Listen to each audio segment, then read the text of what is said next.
ner malaka nyam ka nas dial content barwani lingwasame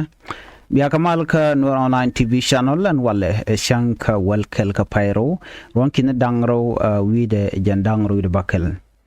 bana riponin kona lat korodien bana keling men go rabe nyoga yekel te ka jo mishangun gwasame mede kon dial te kelingten report mishalat be gor be nyoga yekel kos gwejanu mugoro de link ane dial ane bana jaling damandan micho ka live video ka Facebook charwach ka tadanen gor SSPD abo bigana makaje kanu lara jeno SSPD ap shikatel jat re loka so kujamo ane chana message chana link kel ko gor kono duom modene kon de kan rodi reale ka je chana je link kel ka jodan inshallah ke jogwase mene no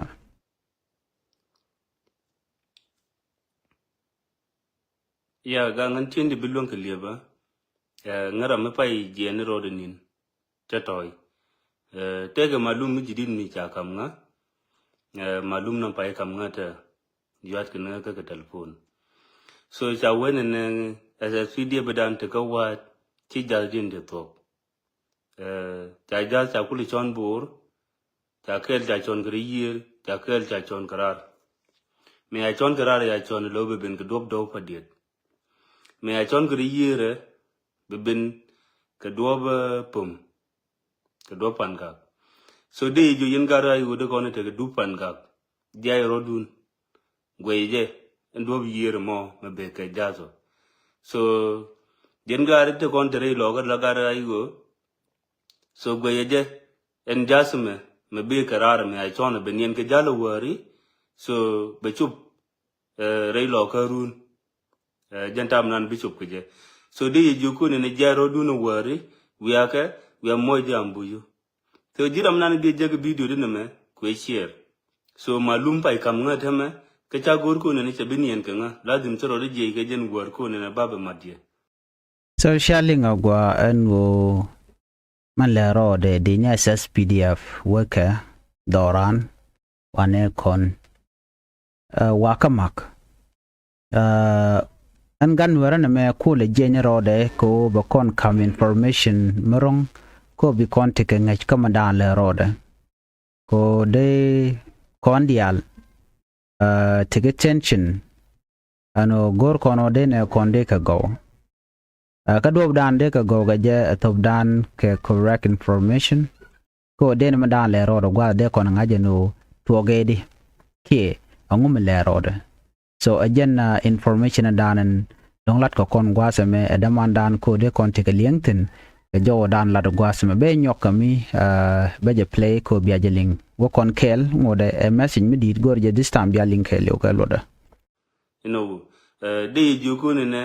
jaro dun gwas nu kun diala te yentin gen ji ayo jazz cha chon ko dub daro ko de dan te ka wa ti jazz din de tok tel ke jazz mi jel ka ras ka chunga bang wulun kene tan kwari na ko nang ni charo bar ke jen wu kityang me chi wo ka pieri ko jangai ken ku ne chi jal che tok ke so mu chi adu che bin telege wei me de len ke so de adu de kana bacha gor ko che bin yen nga malum ne me gor je ko ne bia chier a chu ka gar kon dial pin tong mi ba ngaje ken ku ne jal di ni nan te ka wa che tok cha jal cha kuli chon ke dub daro cha jaskel beben ka dobrar ka dobdo chande bor beben ka dobdo benien ka jalo wari dong ba chubre lo karun ano jaskel te jien kri yir bedben ka dopum be jay ni pum yen gara ay wudo ko te ka pum ngadi je ko ne eladmo eladun chore jaga chube en jasmo ka yen gara ay wudo ko te re lo ka kwanya tana du atay ka jasmo be kararo ko be nien ke jalo wari dong be choburun you know so de ju kwa chier yene ti ti benti ne dan wel ngwa ne dan wel de joke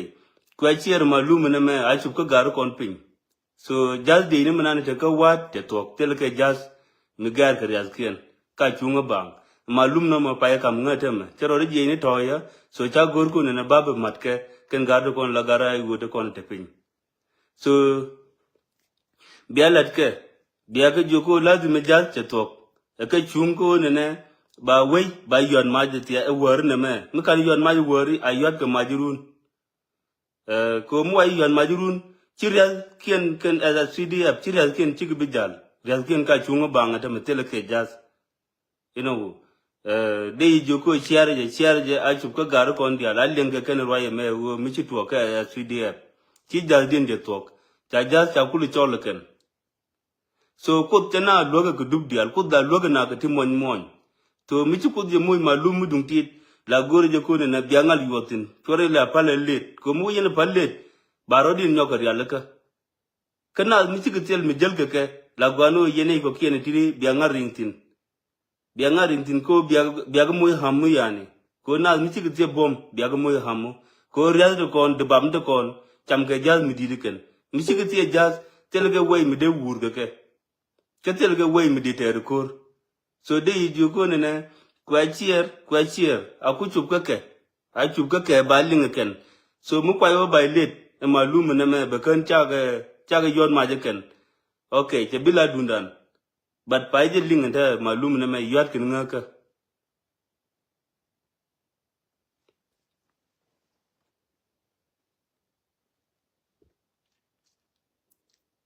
Guy shimligan magwasme ngode more information so cha gor link ko che corner. binien ken che binien ken lazim balat ko ne me e migwa mi ci kut ke pin jaz ci ke tie jaz ci jaz din ye tok ma ji kut na lok den lok ko dan la pal ko ne mi ci am ko kut na lok tele lo do din ban gorgola ko kor mi ci dubam mi ci ke tie jaz ci ta kere ci ke tie jaz bina wur ke mu tel mi de wur ke man ji kut kam kon so na pol nang ni Johnson ulu ni na makal poli charo bar ka wat ke ukita ngwan manan ci ko ne ke pieri ko gwe ko mi ci adu ben tele ge we mi de len ke de adu ka ngawi so just cha chon gu dub daro just kel cha chon gu year be ke buni be jay ni pom ka panga just kel cha chon karar be ben yen ge jalu wori dong be jay ni patai be ke dob do dong be jay ni patai be jay ni yuai pieri ken gwa kon te gu wudut de gor ko de ge to yegatin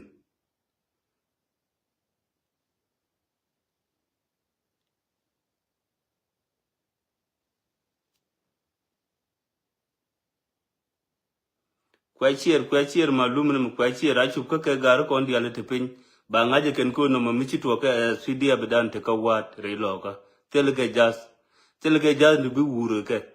ka jas mo wo kono palbin bi ben fere men wi kier men green ton ba chu beken mo kon jas mo palbin but ko ci kut kon lo ga tam ci ke jas de kon ke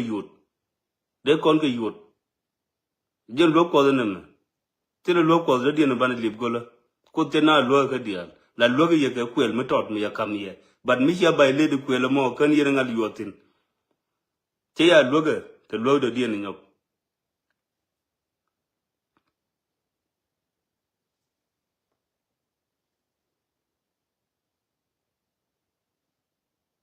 so kwa chier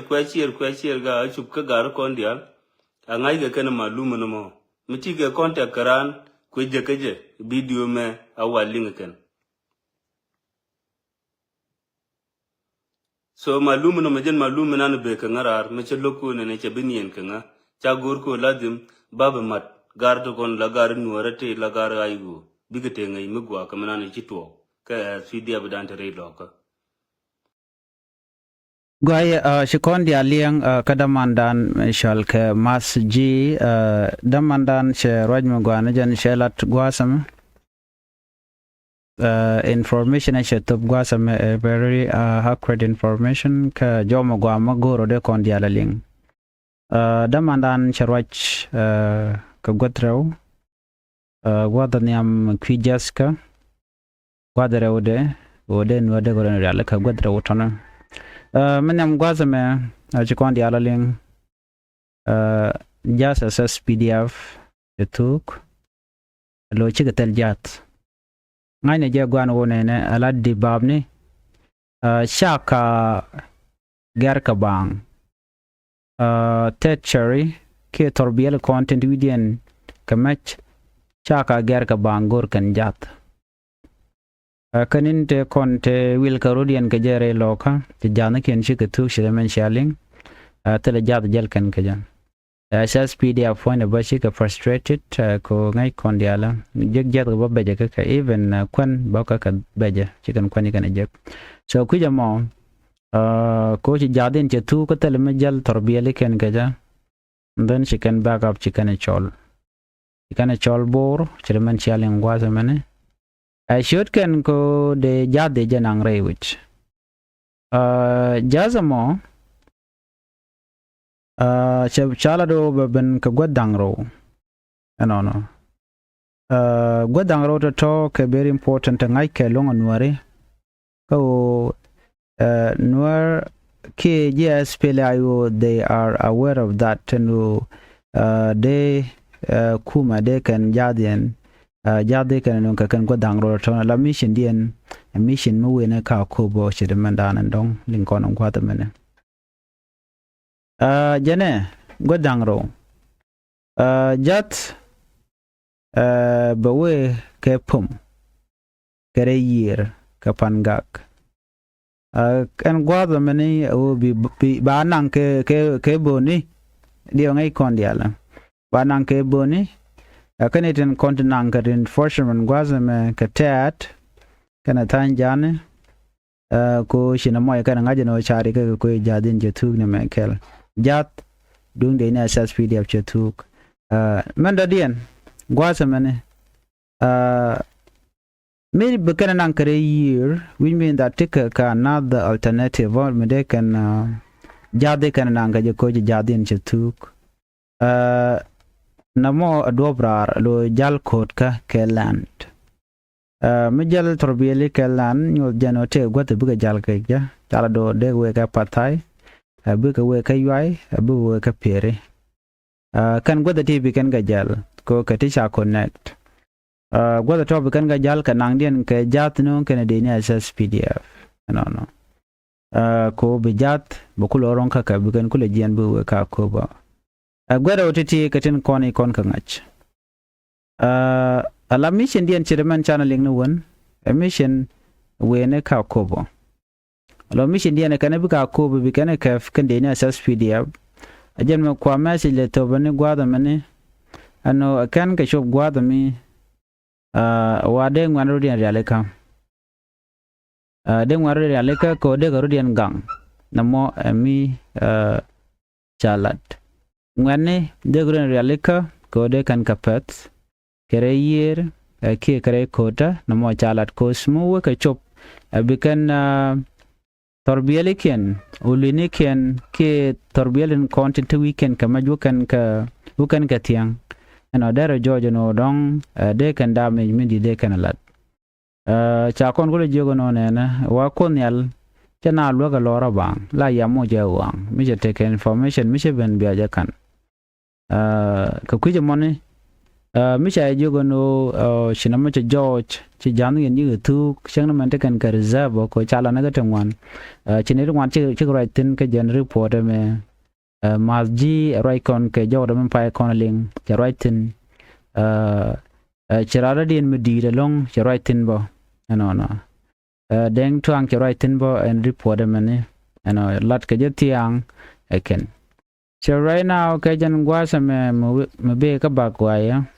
cha information cha gura ba je share ko ba je link, but I'm a to Kangai Tong Nat, Benyo Munyo Rajakanakon, Gobina Con be waiting 18. Ku cha ujung no kon gotten kon dong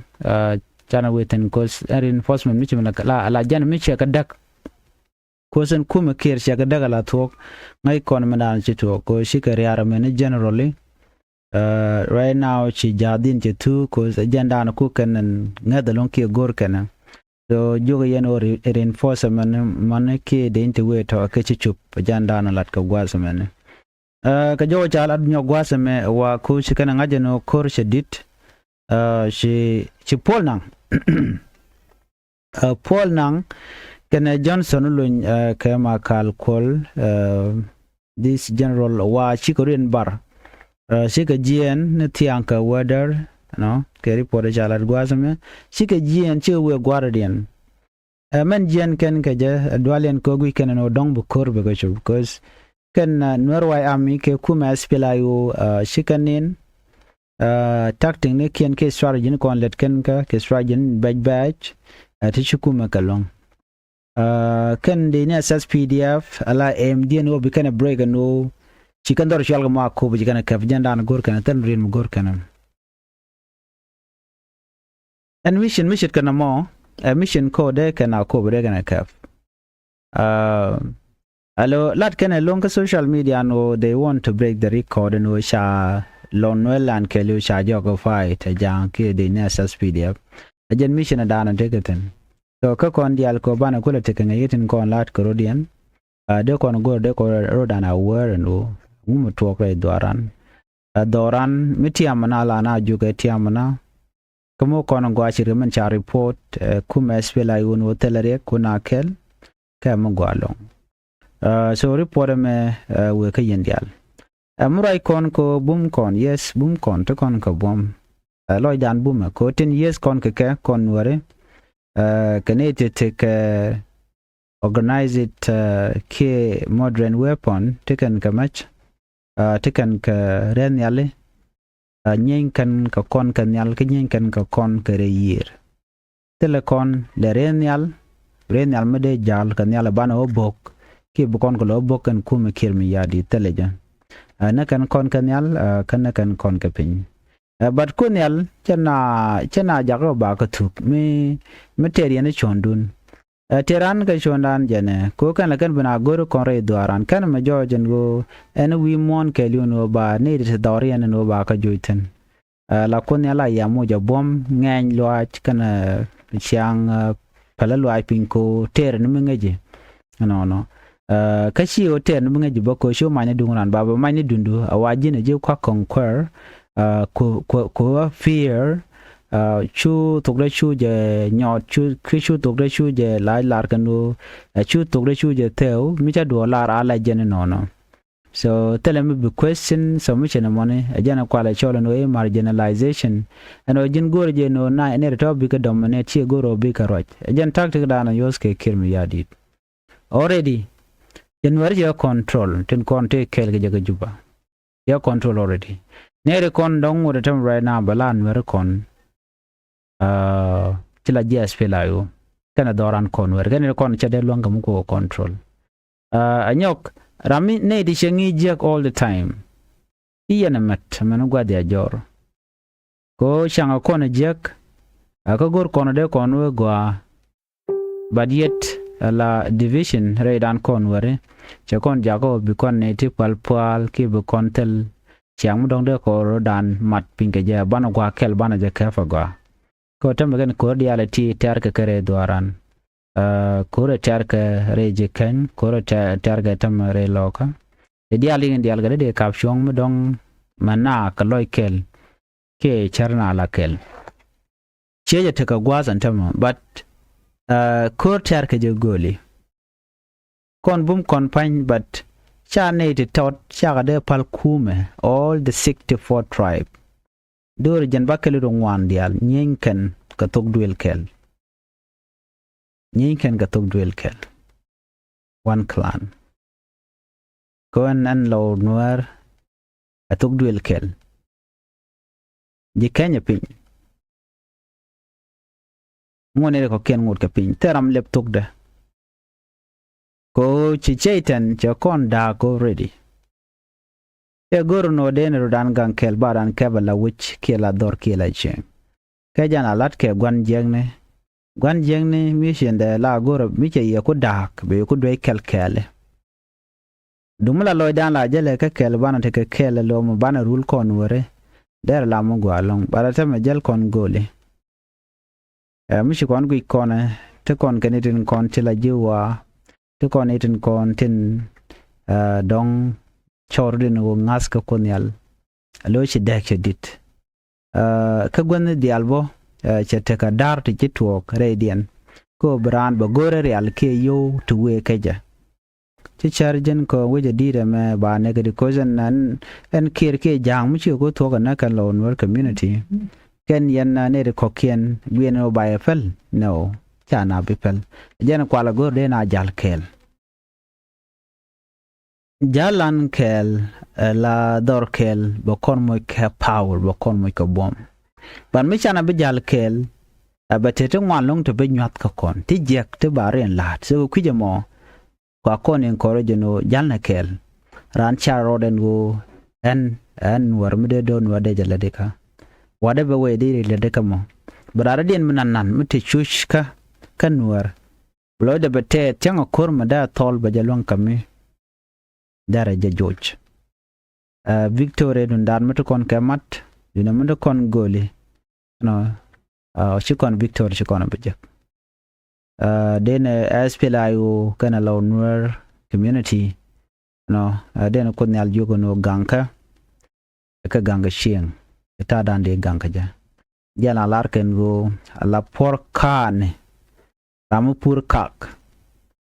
waka ki ja pur ne ideal la puram kelke nero but ka kore yo gwa wa cham be miet ka be ko ngwan